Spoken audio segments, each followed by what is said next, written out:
This is 38-year-old Summer Malyshev, and this is a time-sensitive operation. It's the afternoon of August 29th, 2016, and detained in another room is a man investigators believe was involved in the disappearance of 35-year-old Stephanie Pytash in Steubenville, Ohio. The law states that they can only hold this man for 72 hours before they must charge him or release him. The concern is 1, he'll flee, or worse, 2, he'll hurt Summer when they release her, and then he'll flee. We are dealing with a certain underbelly of Ohio: thieves, druggies, and prostitution. Summer, in other words, has every reason to fear repercussions for ratting out her fellow drug user. Summer has been a long-time drug informant for law enforcement, which she has done before in exchange for reduced time during her occasional visits to the Jefferson County jail. After 2 initial interviews, Summer agrees to tell them what she knows about what may have happened to Stephanie and more about the men who she, at least at one time, considered a best friend. In exchange, detectives in the prosecutor's office agree to 2 stipulations: that Summer will not be charged if she was involved, and that she will be protected from the man she said she feared, because then they will have enough information from her to arrest and bring a case against him. All she needs to do is tell them what he may have done to Stephanie. The desperation is made clear to Summer. She's told the lead detective and the sheriff are getting a lot of heat to figure out what happened fast, hence the immunity deal. That's because by this point, it had been 7 months since Stephanie had gone missing, and her family, who knew police officers and a judge in the city, was hounding them for answers. The clock on those 72 hours starts now.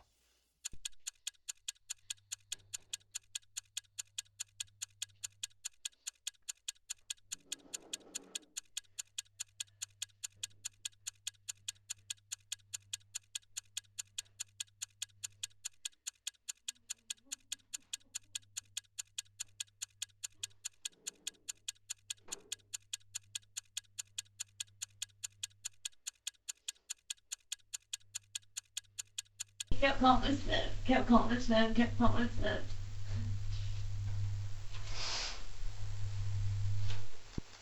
You promised me, Jason. I'm gonna work.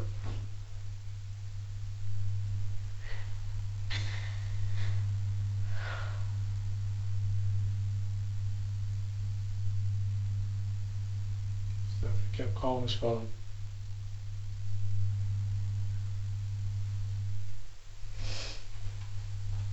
He kept calling his name. Yeah. He said that he almost did it before, that he was gonna.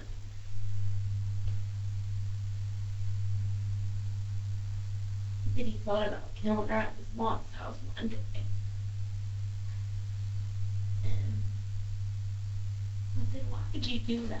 You know what I mean? You already called, tried to get her put in jail, let her get through her time. Like, she hasn't bothered me, she hasn't tried to fight me. It wasn't about me, it was about, I think that, like, he didn't, if he couldn't have her, he didn't want anyone to have her. Right. Summer is talking about Michael Shane.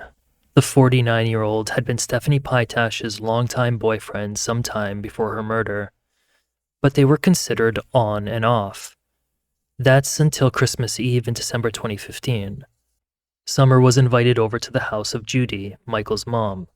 But while there, Michael and Stephanie got into a major fight that resulted in Stephanie getting smacked in the face and kicked out of the house. But that didn't sit well with Stephanie, who, over the course of the next couple of days, allegedly blew up Michael's phone in the middle of the night, came back to Judy's home and pelted the windows with rocks, and climbed the fence trying to get Michael to take her back. Stephanie loved him, Summer said. But Michael was not charmed, but annoyed. He called a cop in Toronto, and she was booked into the Jefferson County jail for a roughly 30-day stint in January 2016, which is the last month anyone of authority would see the woman with a troubled upbringing.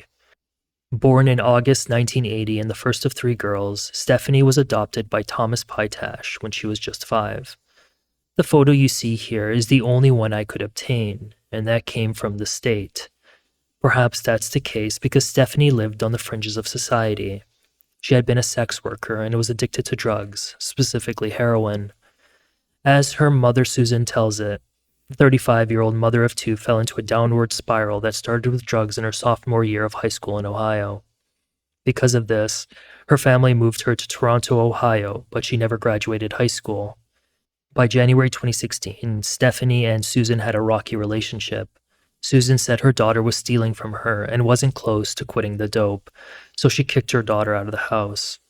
Susan recalled that before that time, Stephanie's living situation was already precarious. Her mother would move her in and out of rehab, so it wasn't like she was consistently at home. In any event, Stephanie had, for periods, been living with Michael Shane at his mother's house. This meant Stephanie had a place to stay.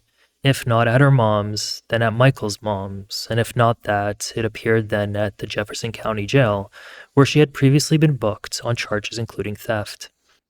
Before her disappearance, Stephanie called her mom on Thursday, January 21st, 2016, and asked if she could bring her some clothes before her scheduled release on the 26th. Stephanie had gained weight while in jail and couldn't fit well in the clothes that she brought in. Susan said she didn't remember saying yes or no to Stephanie because she was still upset with her. Nevertheless, she went out and got her some clothes that weekend to drop off at the jail. But when a cop friend of Susan's called the jail to ask where she could drop off the clothes, she was informed that Stephanie had already been released. It turned out she was released on the 22nd because of a medical issue. She would never hear from her daughter again. I was concerned always because Stephanie was an addict and she called for money all the time from us, Susan testified, adding while it wasn't unusual for her to be gone for weeks at a time without notice, she wouldn't miss her daughter's birthday in February, her sister's birthday in March, or the Christmas gifts she knew her mother had purchased for her that holiday season. And Stephanie herself wouldn't miss giving her mother gifts for Mother's Day either, her mother said. As those days flew by, Susan couldn't sit still. On March 21st, 2016, she filed a missing persons report with the Jefferson County Sheriff's Office. Susan said she called everybody and followed up with police friends every Friday to see if they had any information about the woman who was well known to police. She said she started to think her daughter had a warrant for her arrest. But then again, she said Stephanie didn't hide from her warrants. This was probably especially true because Stephanie was an undercover informant on as many as 50 cases over 10 years for the Drug Task Force. Because this was a small city where all low-lying drug dealers knew the police, law enforcement undercover buys were nearly impossible.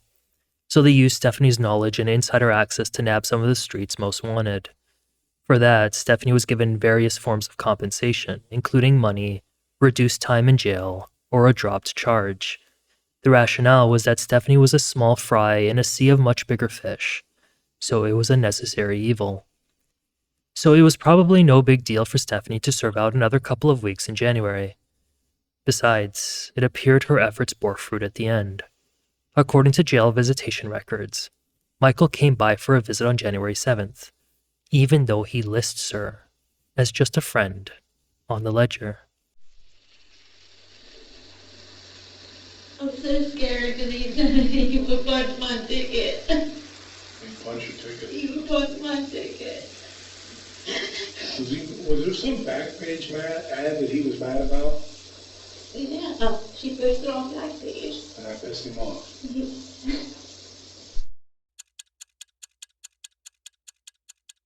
Summer was booked into the same jail on a warrant on January 2nd.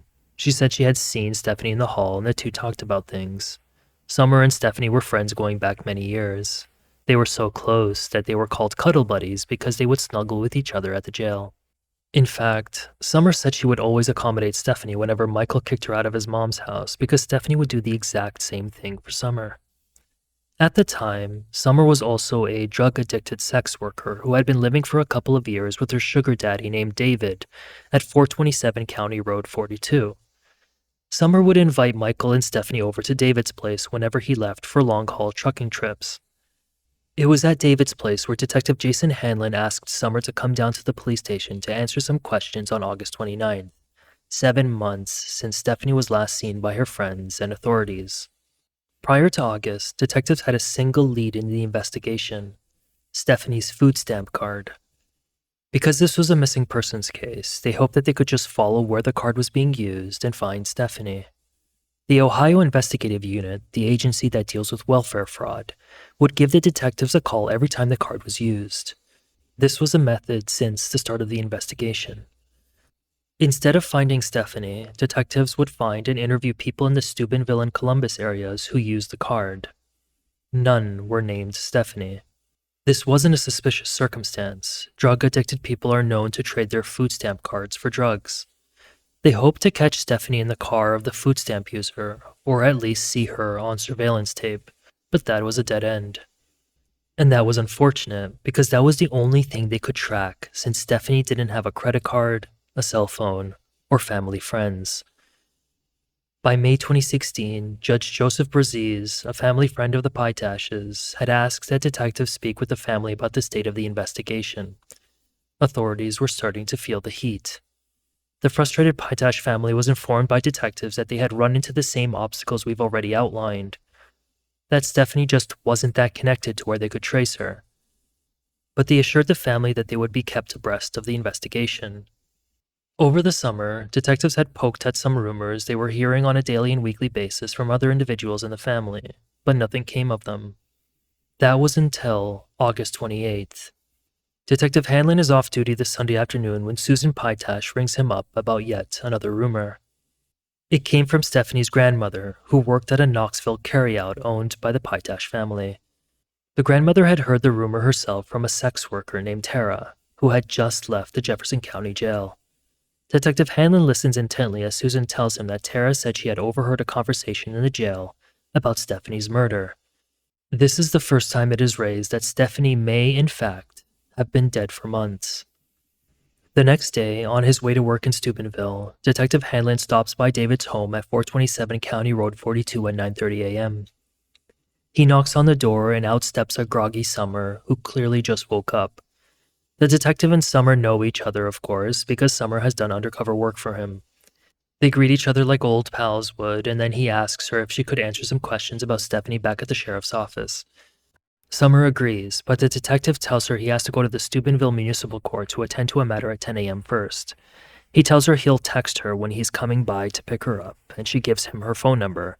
Several hours later at mid-afternoon, Summer is picked up and driven to the sheriff's office. Over the course of several interviews with Detective Hanlon and Sheriff Fred Abdullah, Summer would relay to them what she knew about the man named Michael Shane. Susan Pytash said she had seen Michael maybe 5 times in her life. On one occasion, Stephanie brought him over to a birthday party for her granddaughter. On another, he came to her father's funeral. Susan knew Stephanie lived with Michael, though that was likely before she knew who the guy really was. On that last phone call with her daughter, Susan had come to learn that the police had questioned Stephanie about Michael's previous relationship with a woman named Lori back in the 90s. Michael was Lori's ex-husband at the time, but the two divorced. Lori later married a 58-year-old man named Charles Hanlon, who in 1999 went missing from Bloomingdale, Ohio. He was last seen leaving his home in his brand new black Ford pickup truck on a trip to Florida to pick up a motorcycle. He was never heard from again. The point is that Michael was, and still is, the prime suspect in that man's disappearance. This isn't the first time he's been involved with a homicide. You're aware of that, I know that. You are aware of that, correct? No, I'm not. Yeah, well, he is. The man's been missing for 20 years. We know he killed a man. We know it. The problem is we have no body. That was the guy's name, Charlie Hammond, that he murdered almost 20 years ago. Lori's husband? Yes, exactly. You know about it. Exactly. Lori's husband.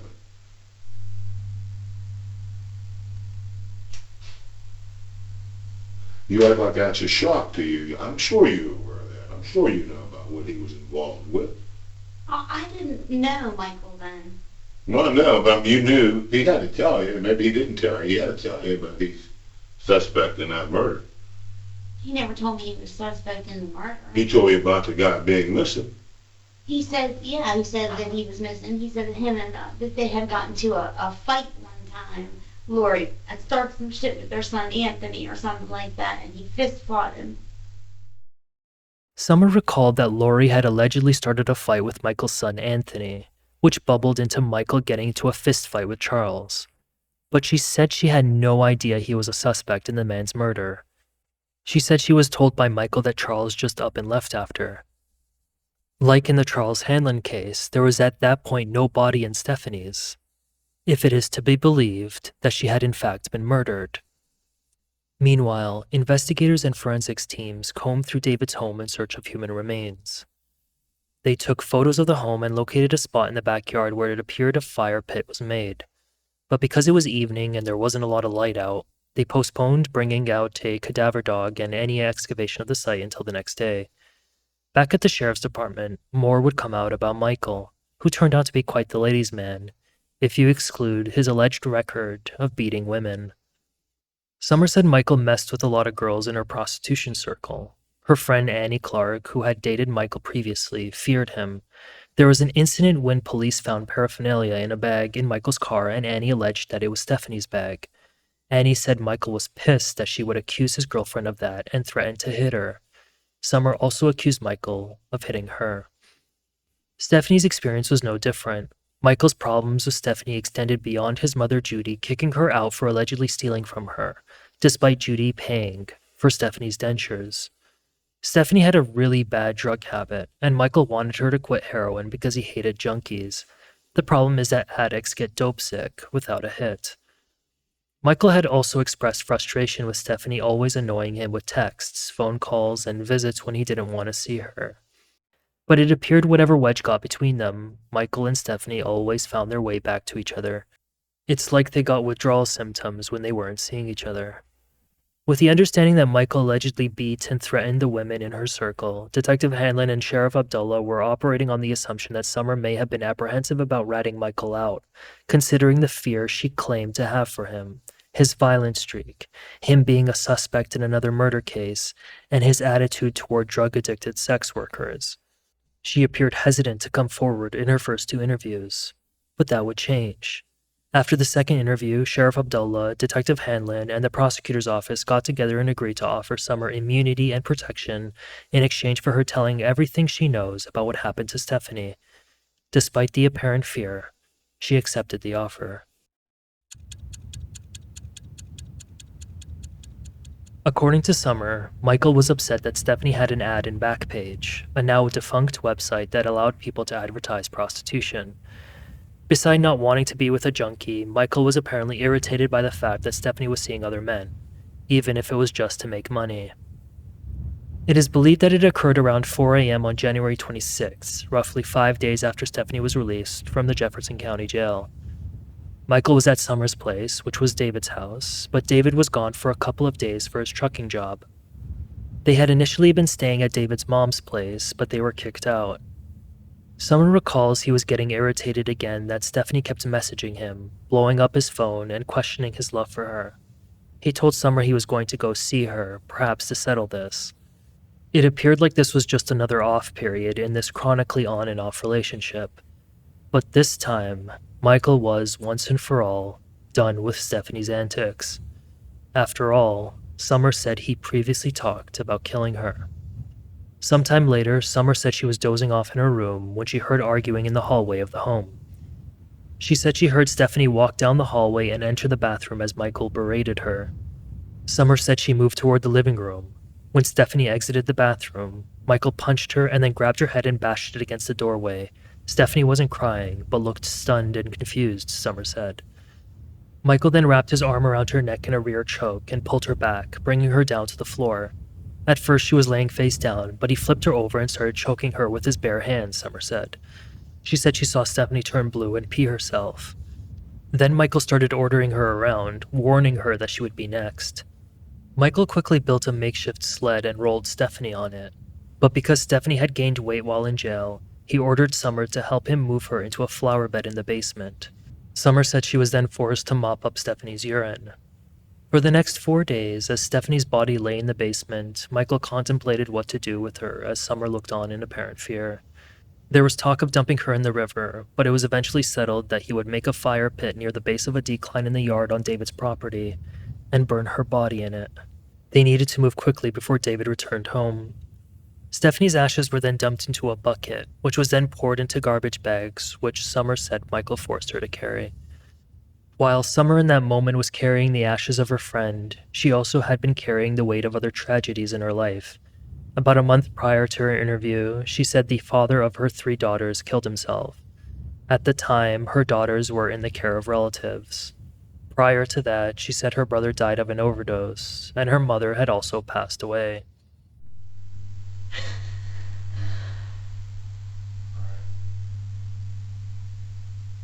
You did the right thing. You did the right thing, and we're going to make sure he gets charged with it. All right? I don't want him to kill me. I'm going to get out of jail.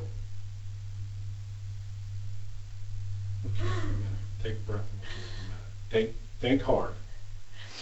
Any other thing else? Ever say anything else? Ever? How often is this coming up? Is it something that once that happened, it's never brought up again, or is this? Definitely. Oh. But when you guys would fight, would he threaten you? Yeah, he threatened me a couple times. He said, he would just say shit like, don't think that I can't punch your ticket. That's the kind of shit that he'd say to me. Or don't think that I would be hurt to watch your nuts go out. Just like your cuddle buddy. He called me my cuddle buddy.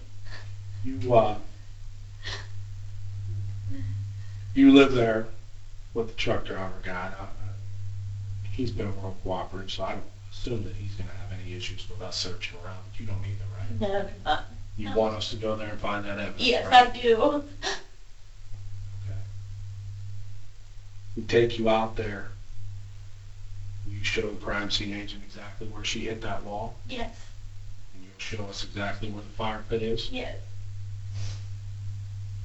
We're going to need your help to get through this. Okay. All right? This isn't going to be easy. I'll do whatever I can. This isn't going to be easy. Just don't let him kill me, Jason. I won't let that happen. All right, you sit here for a minute, and I think what we're going to do next is probably take you out there.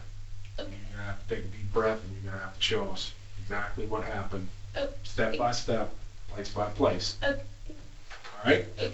Give me a second. Take a breath. You drink? Anything? Okay.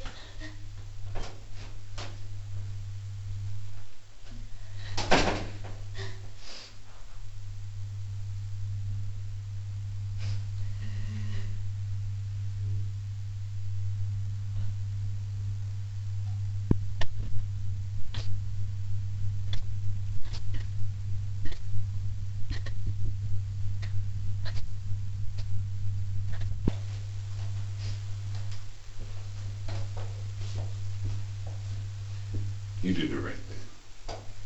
You gotta feel I'm bad. sorry. I didn't tell you.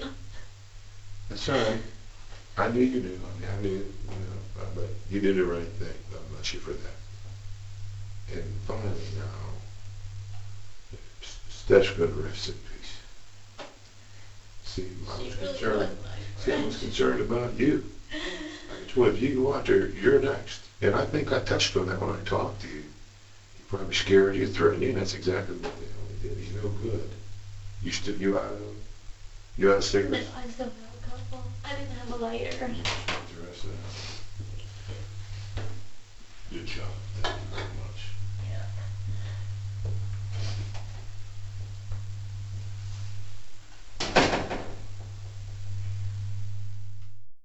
Sheriff Abdullah thanked Summer for her courage and was done for the day. Summer was given a cell phone and put up in a hotel by authorities because David's home was now a crime scene, which was to be thoroughly scoped the next day because, as mentioned, it was too dark to do a proper search. Detective Hanlon and Sheriff Abdullah had been feeling somewhat confident that they were getting closer to having a definitive case against Michael Shane. But they'd be lying if they said they weren't bothered. Something just wasn't lining up. And it all came down to discrepancies in the details of the rumor that Stephanie's mom came by. It's 2 days later, and Summer is brought back for additional clarification questions. By now, investigators back at David's home had discovered a fire pit with some wiring sticking out of it near the base of a decline in the yard. Also of interest was sheeting material that was found on the garage floor that was likely used to accelerate the fire, 1 gallon of diesel additive for said fire, and 2 wooden stakes that had a thin green plastic-coated wire wrapped around them. While it appeared investigators were making good progress with Summer, they were still frustrated by what they felt was an incomplete story. The other day, but for a long time we weren't getting anywhere, Right. and eventually we did. Here's what I want to remind you, right off the bat, is this. Because you wouldn't first come around and tell us a lot of this, and I know that for whatever reason that may be, whether you were scared of him, scared of prosecution, whatever you were scared of, you didn't tell us at first until the prosecutor offered you immunity from your charges. And I explained to you then, and she explained to you then, that falls upon you telling the truth in the entire story.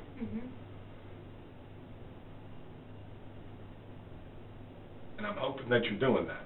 Absolutely. Okay. Because understand this, okay, that if you're not, you understand that that deal goes off the table. Yeah. So if there are parts of this that you're not telling me, you can still be prosecuted. And if there are parts that you are lying about, you will still be prosecuted, or you will be prosecuted. Okay, so I need the entire truth from you. The conversation shifts to the rumor about Stephanie's death that made it to Susan and which was first circulated in the Jefferson County jail. At that time, in late August, Summer was picked up by police and put in the jail after she was found to have overdosed on Xanax. Summer recalled to Detective Hanlon that Michael put a garbage bag over Stephanie's head at some point during the murder. This was the first time such a detail was raised. It was clear that Detective Hanlon was trying to extract every detail Summer allegedly told her inmate friends in the Jefferson County jail, because it was indeed Summer who was the originating source of that rumor that was circulating, and they were trying to understand why crucial details she gave her cellmates were not in her version of the story to authorities. Does this Annie or any of the other girls ask you whether you're involved in this? No. Okay. All right. But go ahead. I'm listening. And, I don't know, it was like,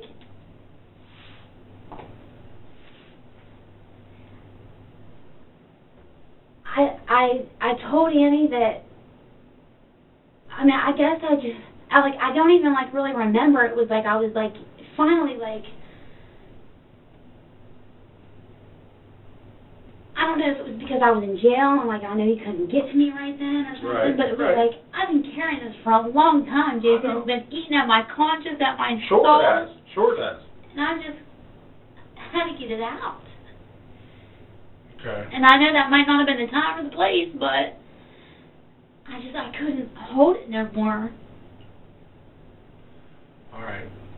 What did you tell her is what I'm asking you. I told her that Michael killed her, that he strangled her to death. Did you tell her you involved in that or not? No. I mean, I told her I was there. I told her where it happened. But her version of what you told her and what you have told me is somewhat close, but not the same. And that's why I'm asking you, and I've asked you about 3 times now, but you're not answering me. What did you tell her? I told her that Michael killed her. In what detail? Because she knew details. She knew a lot of details. And Yeah. so, you got to remember, it's not just Annie, so let's not pick on Annie here. There's about 3 other girls that hear Okay. this. Okay? And their stories, I should say stories, but their accountability of what they heard, fairly consistent. And I'm asking you to tell me what you told them. That Michael strangled her. How did he strangle her? I know what you've already told me. I want to know, what you told them, is that different from what you told me? When you told the girls in the jail, is it the same version that you told me? Yeah. So what we've already covered twice is exactly what you and I have covered twice, is what Right. you told the girls. Yes. And you don't have to tell me again, but I'm asking. I know what you've told me. Yes. Okay. What Detective Hanlon was trying to wrap his head around was how multiple different cellmates gave almost exact same versions of the story about what they heard from Summer, and all but Summer mentioned the use of a green cord to strangle Stephanie. Participated in the fact that he strangled her, put her in a chokehold. That part's the same. But the part about the garbage bag isn't the same. When we get to the point where she's, I guess, finished off, the story changes by the fact that you're saying he put a garbage bag over her head. They're saying you said that you used an extension cord, that you and he, meaning Michael Shane, used an extension cord to finish him off. And I can't have parts of this story not matching. There was a board about this long, okay? Okay? And I don't know where it came from. I've never seen it in my life. And it had, it wasn't an extension cord. It was like it was green. And it wasn't an extension cord. It might have been like it was almost kind of like a dog cable, but not quite as strong, or not quite as, it was more flexible than that. Almost like a rubber-coated thing? Yeah, but it was like thicker than speaker wire, but it wasn't, it was kind of like a, almost like a clear green, okay? Okay. And it was sitting on the chair. I don't know if he got that after she got there or what, but I've never seen it before in my life. And he had me hand him that when he had her down on the ground. Okay. And he wrapped it around her neck. What is... And that's what he used... So is the garbage bag part true? Yeah, the garbage bag's part true. Why would you leave out the part about the cord? I mean, if anything killed her, what do you think killed her? He had her choked out with his hand, like, and she was turning blue. Okay. Like her body was still moving though. Okay. Why did you not tell me that? Because I wasn't thinking about it.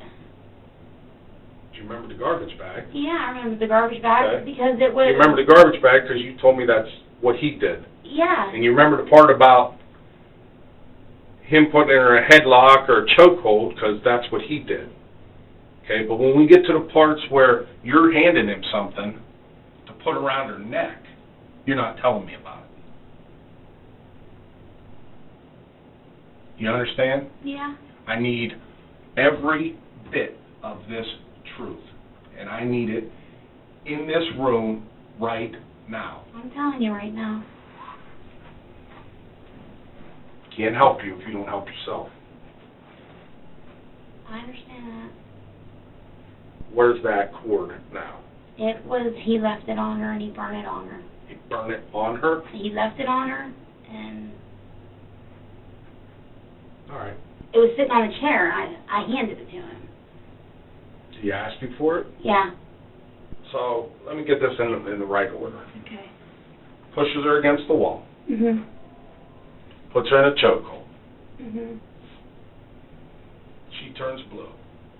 You notice that she peed herself. Mhm. Puts this cord around her. Well, he chokes her this way and then he's choking her this way. Because at first she was Okay. face down. Okay. Then she was on her back. Chokehold first. Right. Now she's on his back and he's hand strangled. Mhm. Then does he ask for the cord? Cord. And you hand him a cord. Mhm. Do you pull on that cord in any way? No. Why do the people in the jail think that version of that story? I don't know because I never... Never said that? I never said that I pulled on the cord. Okay. I didn't know anything about a dog leash or whatever else it was. So I do believe, what I'm getting at is I believe that what you are telling me is the truth. That's the only part I didn't tell you. It was because he made me hand it to him. And you thought that would, And that scares me. that you would get in trouble? Yeah. Summer said when she went to give Michael the cord, which was in the living room and which she said she had never seen before, she saw Stephanie turn blue, pee herself, and make a jerking motion. It was only when she was face to face with Sheriff Abdullah later that afternoon that she finally opened up about what happened with the cord. You already stated how he shoved her head up against the wall, almost knocked her unconscious. She was semi-conscious. She was wobbly, yeah. Wobbling on her feet. And then what happened right after that? Is that when he went behind her, shoved her? That's when he went behind her. Oh, this is her. She's wobbling on her feet. Her head was hit up against She already hit her head. And she's kind of wobbling on her feet. And that's when he comes up behind her and shows her like this. Mm-hmm. And they fall to the ground. He has her on the ground shaking her this way. They fell to the ground? Right. Okay. So then he gets her turned over and has his hands around her neck. Okay? And she turns blue. And she pees. She peed her pants? Yeah, she peed her pants. She's blue. Her legs are still kind of jerking, like. Her legs were still jerking? Yeah, her legs like jerked or whatever, like I don't. Okay. Okay, so there was this thing. It was like a green cord tied to a board. I've never seen it before in my life. It was in a living room. Yeah. So he said, hand me that fucking cord. So I handed it to him. Okay. She's laying on the ground. She's laying on the ground. I don't know how many times or whatever, but he wrapped it around her neck, okay?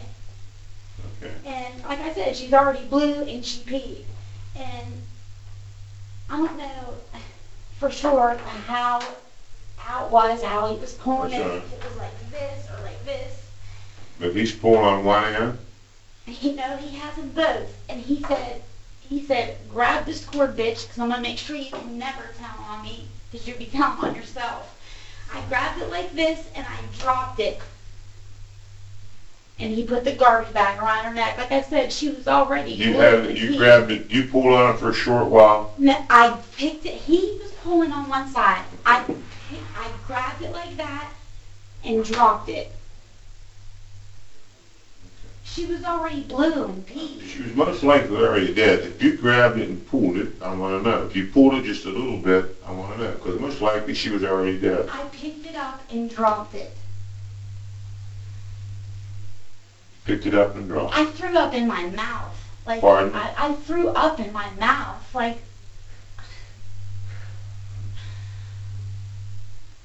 Because I know what you told us, if you pulled it, if you held it or jerked it for a minute or two. I would tell you if I pulled it or jerked You had it. it for.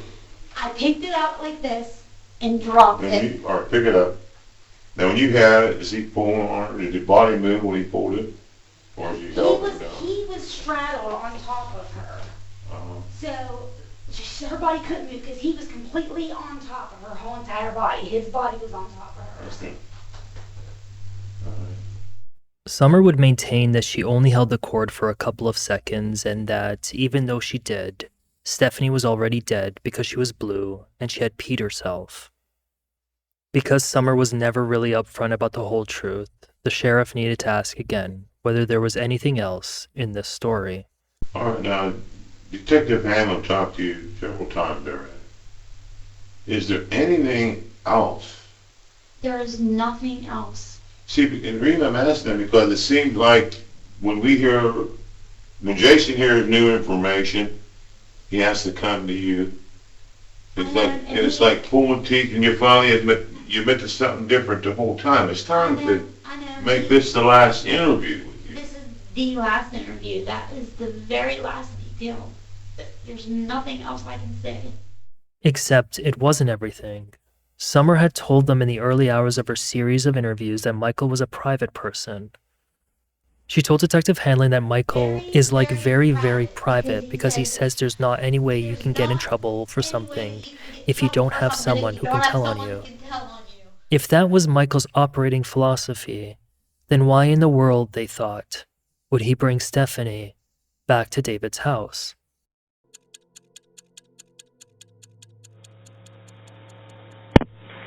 Jefferson County, 911.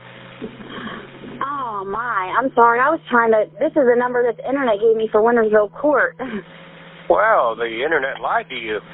I guess so, because I dialed 266-4150. I didn't mean to dial 911. Well, you dialed our business number, dear.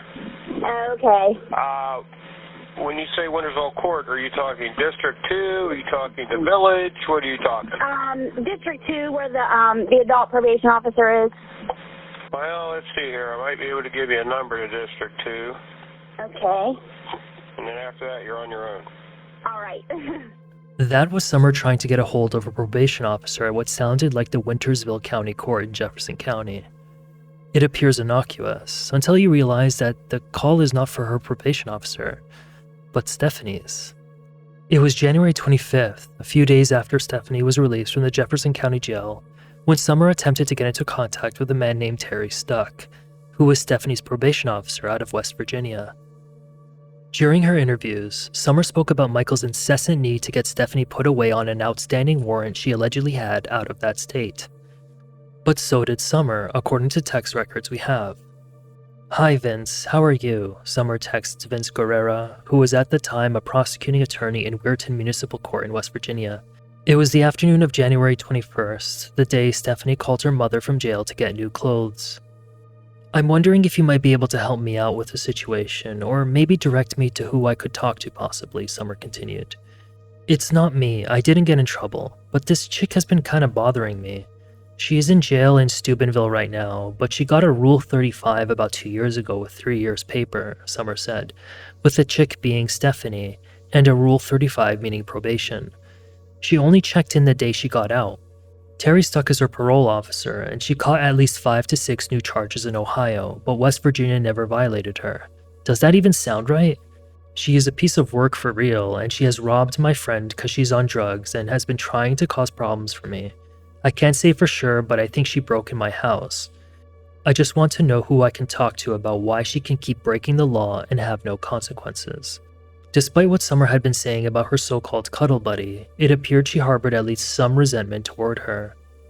But if a robbery that she isn't even sure happened seems like a flimsy reason to have her cuddle buddy locked up, then perhaps this phone call she makes from the Jefferson County Jail to Michael on January 7, 2016 clears things up a little bit. Hello? Hello. Alright, so what the fuck is going on there, man? Oh my God. I have been fucking losing it, dude. She has been telling me so much shit.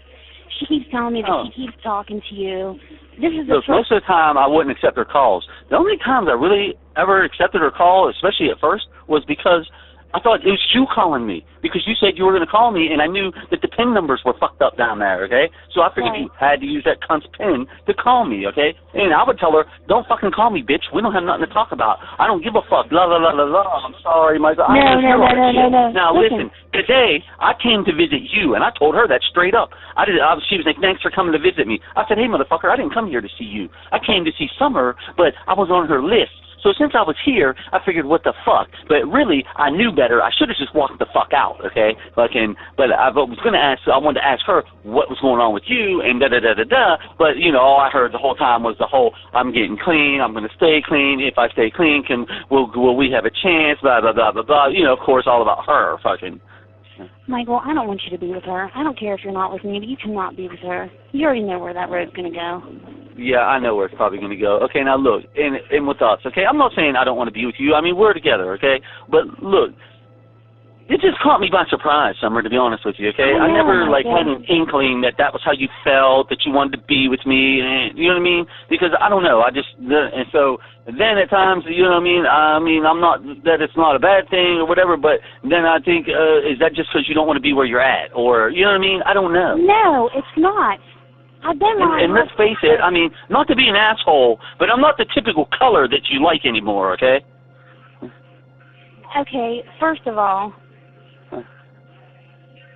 you know... I mean, I'm just saying. You know that I was... Before all the shit happened at the old house, when I left down there. Uh-huh. Things were starting to be a little bit different between us then, okay? Then all that shit went down, okay? So, And then the next thing I know, you was with Stephanie. You was with her for a long time, and we wasn't even talking. And by the time we finally I got with Stephanie a long time after me and you had, and that didn't have nothing to do with nothing. I mean, I know, but I'm just saying. Well, I know I was with Stephanie for a long time. I'm not. And I cared about Stephanie. You know what I mean? If Stephanie could be the person I first met, I would have still be with Stephanie, okay? But I don't believe she will be no more than you believe she will be, okay? I don't believe she's done using no more than you do, okay? And to be honest with you. Now, she may say that, and it might last a month or 2 months or something like that, but I don't really think that's the case, okay? Because the first thing was always, I'm going to quit using that. Then it was while I was there talking to her today, well, I mean, if you wanted to smoke crack and we could smoke a little bit of crack, I would. But if you say no, it's going to be no. So I already know where that's going to go at some juncture, okay? It's going to be, I want to get high, and she's going to go get high, as usual. Okay, Michael, I don't want to be with you for a way out of where I'm at. Please don't think that. Look, Michael, when we was in the back of that cop car and I kissed you and told you I loved you, I meant it. Whether you're going to be my friend or you're going to be with me till the end, you're going to be with me till the end regardless, because I'm not going to let your friendship go. But I meant what I said. I will kill that whore before I let her come back in your life, and I mean it. Yeah, and then she wanted to try to tell me, the detectives came and talked to me about this. I said, I don't give a fuck what they talk to you about. Them dickheads been talking about the same shit for 15 fucking years. They can keep talking about it. I've told them then and I'll tell them now. They don't have a fucking thing to do with me, and I bet they don't have any more motherfucking evidence today than they did 15 years ago that it has anything to do with me, okay? I promise you that, because it don't, and they can't. That's a lie, anyway. They did take her downstairs, but I don't think that was what it was for. Yeah, well, I don't know if it was or not. I could give a fuck less, okay? Listen, like I said. She lies constantly. Yeah, I was hoping that if anybody came, it would be you, but I didn't know that I had to fill out a visit list. I didn't know, babe. Yeah. I didn't know. I was there. I said, I'm here to see Summer Malyshev. I even memorized how to spell your fucking name so I could tell them the right name. Yeah, I said, yeah, I know she's in here. Well, she don't got no one on her list. She don't got no visit list. I was like, oh, really? All right. Then let me see that other bitch. And they was like, what? I was like, Stephanie Pytash, and they looked at me and chuckled when I said that other bitch. Well, we've been arguing about you, since I told her straight up. She said, did you fuck Michael? And I said, yes, I did. Oh, I know. I just heard that because she was like, since you and Summer are fucking, well, what's the difference who I'm fucking, bitch? You're fucking plenty of people. She ain't coming here. Judy does not want her to come here. Judy straight told me she's going to take a fucking restraining order out on her. I know. I tried to tell you that. Judy already told me that. Yeah, I know. And Judy's like, Michael, I don't care if you still care about her. She is no good. She's no good for you. She has done nothing but brought you down. She is not going to change. I wish she would change. I used to like Stephanie. When everyone told me Stephanie was bad, I did not prejudge her. I let her come here, and I liked her at first. But then she does what she does. All she does is lie and steal and think she's slick and smiles in people's faces while she's lying to them and using them and da-da-da-da-da. You know how much for an hour I heard that today. Today, not to mention all the other days. Today alone, I heard that for an hour. Look, I can't go through that again, Summer. I'm telling you right now, I can't do it. I don't want you to go through it again, Michael. I want us to have a real life together, a good life. I want us to be able to be with my daughter and go get her and do stuff. Well, I told you, I got a job interview tomorrow at 2 o'clock, and I'm telling you now, I came to visit her, not you, okay? That's why I'm here. So don't think I came down here to visit you. I didn't. I came here to visit her. She twisted all that. I'm about to go upstairs and punch her in her face. So tomorrow, me and you are leaving here together. That's right. Yeah. Okay. So I wanted to know, Michael. It would turn out, after the fight with Stephanie on Christmas Eve, Michael and Summer decided to become a couple on New Year's Eve. Stephanie's insistence to re-enter Michael's life wasn't just a problem to him, but to Summer as well. Summer, in fact, was so upset when Michael appeared on Stephanie's list of visitors that she needed to confront him about it, and that little commotion on the phone was about that. When Detective Hanlon left David's home after telling Summer he'd return to pick her up for her interviews on August 29th, Summer was furiously texting an unresponsive Michael, freaking out about them beating on her door and hoping they would go away. When Detective Hanlon came back, she initially didn't come to the door. She was hiding out in David's house, hoping they would just go away. That's until Detective Hanlon forced her out by hollering her name. When Summer was booked again in August, prior to being dragged to the sheriff's office for her interviews, She made sure to tell all her friends in jail what she did to Stephanie. She was fully involved, according to the women who would end up testifying against her in court. Annie Clark, who had known Summer for 10 years and Stephanie for 5, said Summer gave her the story in crumbs when Annie asked her where Stephanie was. The word from the street was that Michael had done something to her. The full story came out within earshot of the other girls as they were all seated on the staircase watching the ID channel, which broadcasts programs related to murder cases. The story from Summer allegedly goes that before Stephanie was brought to David's house, Michael told her to tape over the windows in the basement with garbage bags to block any view from the outside. The plan, according to one woman who testified, was initially to torture her, but Summer said she denied putting anything over the windows despite duct tape evidence being present at the scene. When Stephanie was brought into the home and saw them, she asked, "Are you guys going to jump me?" Michael replies, "No, bitch, we're going to kill you." Stephanie then said, "What about my kids?" with Michael allegedly replying, "Your kids don't even f***ing like you or care about you." That's when he took her to the floor and told Summer to get the green cord. As he wrapped the cord around her neck, she begged Summer for help. Summer allegedly replied by kicking her in the face and telling her, "Shut up, whore." When they burned her body in the pits, Summer allegedly told the girls that she would have never thought Stephanie had a brain until she saw it oozing out of the side of her head as the heat cracked open her skull. Summer also allegedly told the girls that if they wanted to punch someone's ticket, as in kill them, then she has some tips. She was allegedly laughing as she recalled the event. "It's perhaps your less than typical drug-fueled love triangle." Summer's immunity deal was pulled after not admitting to her full involvement in the crime. The final nail in the coffin of that deal was the fact that she never told investigators how they got Stephanie back to the home to kill her. Summer did give another one of those half stories about that the plan was for Michael and Stephanie to rob Summer of her drugs. But Summer said she had no idea that that was a ruse to get her inside. That also turned out to be a lie. Summer was fully aware of the bait to get her inside, the state argued. Summer had an opportunity to walk free, but she just couldn't repeat what she allegedly told the girls at the jail, even though she had the convenient excuse that Michael was an overbearing woman beater who threatened to kill her if she didn't do what he said. But it was clear to the state that Summer wasn't actually afraid of him. In fact, she said as much before she was offered immunity, in which she also denied knowing anything about the murder. You know, we've done some interviews with pretty much all of these girls that are having some sort of involvement with them and that, and it's, you know, it's no secret that these girls were scared to death of this guy. Yeah, I'm not scared of him. Investigators also learned that Summer was communicating with Michael outside of her interviews in what Detective Hanlon viewed as an attempt to coordinate their stories. The state argued that the feigned fear was perhaps a mechanism to try to mitigate her involvement in the crime. But even with such an excuse, Summer just couldn't get herself to tell the whole truth, and nothing but the truth. This crime would have remained unsolved if not for Summer's mouth, the prosecutor argued. This woman can't tell the truth, even when it would have served her best interests.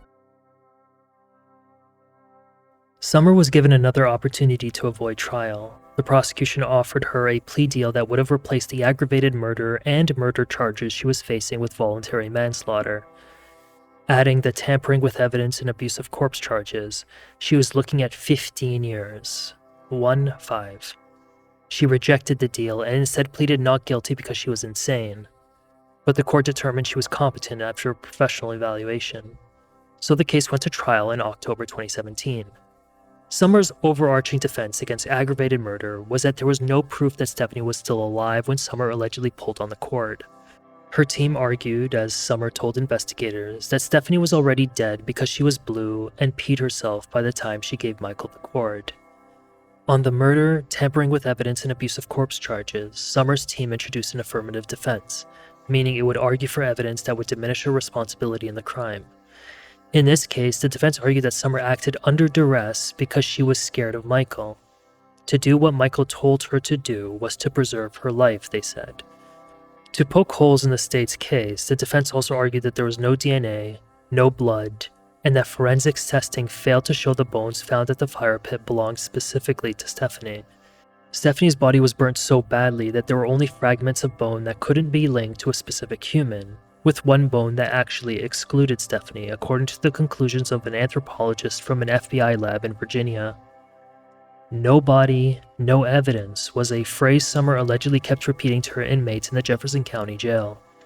The state retorted by arguing the law doesn't require a body in a murder or manslaughter case. In addition, it argued that the anthropologist found 4 of the bones were human in nature. But perhaps most damning of all is the witness testimony. None of the girls who testified had an axe to grind with Summer, the state argued. They were not offered anything in exchange for their testimony. So what's the motive to lie? The defense tried to argue that the girls, of which there were 7 who testified against Summer, were not credible because they're alleged liars, cheats, and drug-addicted hookers, one of which needed to shoot up heroin at 3 in the morning on the day of her testimony in court, so she wouldn't get dope sick. The prosecutor said she was surprised to hear that defense. She argued it doesn't make sense for these women to risk, for no reward, getting humiliated by a defense team that tried to frame them as untrustworthy because they were drug-addicted sex workers. But ultimately, there could be no way the women would be able to recite back to investigators all the evidence that they would eventually find at the home without Summer telling them. The state further argued that the tape on the windows had Summer's fingerprints on them, showing that she premeditated the killing because they didn't want anyone to see what was about to happen. It also argued that Summer's insistence that Stephanie was already dead because she was blue and had peed herself when she handed the cord to Michael doesn't make sense simply because why, if she's already dead, would you need the cord? Summer's attempt to nail Stephanie on probation violations was just additional fodder for the state to show how much she wanted Stephanie out of the new couple's life. The state asked, how can Summer be under duress when, on the morning of the murder, she called her crack dealer to push back a meeting with him because he had to get rid of the body? How can she claim to fear Michael even now when she was communicating with his mother during the month of the trial? Summer was found guilty of all charges. She has a lengthy criminal history, but only 1 felony conviction related to a robbery back in 2000. Since then, she's had misdemeanor convictions for drug possession, paraphernalia, attempted drug abuse, petty theft, and domestic violence. Those convictions meant she is likely to reoffend again if let out.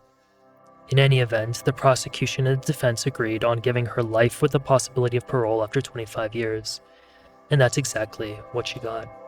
I just want to tell the Pytash family that I'm sorry for all that they have had to go through and what they continue to go through, and apologize to my family for what they have been through also, Summer said in a final statement during her sentencing hearing.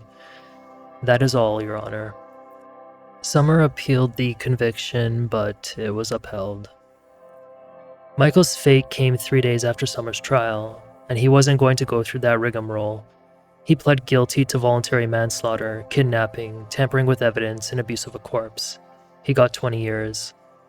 Perhaps he was at least as intelligent as Summer thought he was. Hey, look, I'm not the motherfucking smartest motherfucker on the planet, okay? Look, you're pretty damn intelligent. Don't try it. In the winter of 2021, so about 4 years after Summer and Michael were put away, a team of divers on YouTube known as the Chaos Divers were at the Steubenville Marina when they found a Ford F-150 that looked to match that of Charles Hanlon's, the man who went missing in 1999 and who was believed by law enforcement to have been killed by Michael Shane. The next May, the Chaos Divers and another YouTube team called the Depths of History joined them to bring the vehicle up to the surface, with assistance from the Jefferson County Sheriff's Office. The vehicle was in fact Charles Hanlon's.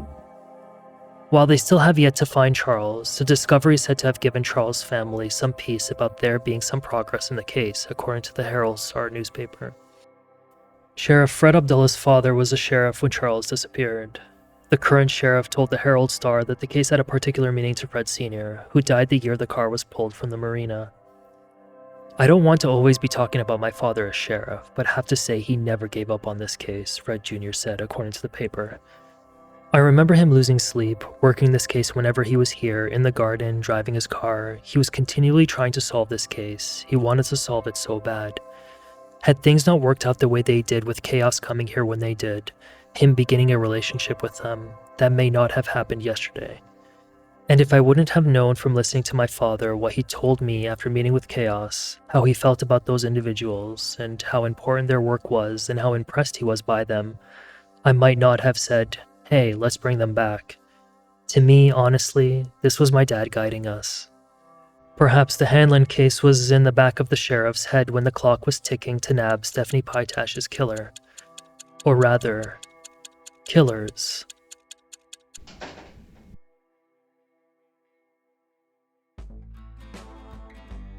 Thank you so much for taking the time out of your day to listen to me narrate the story, which is based on the primary sources. As always, a special thank you goes to the local reporters who do the legwork to bring attention to these cases, to the court staff who assist with the case files, and to you guys for engaging in the subject matter.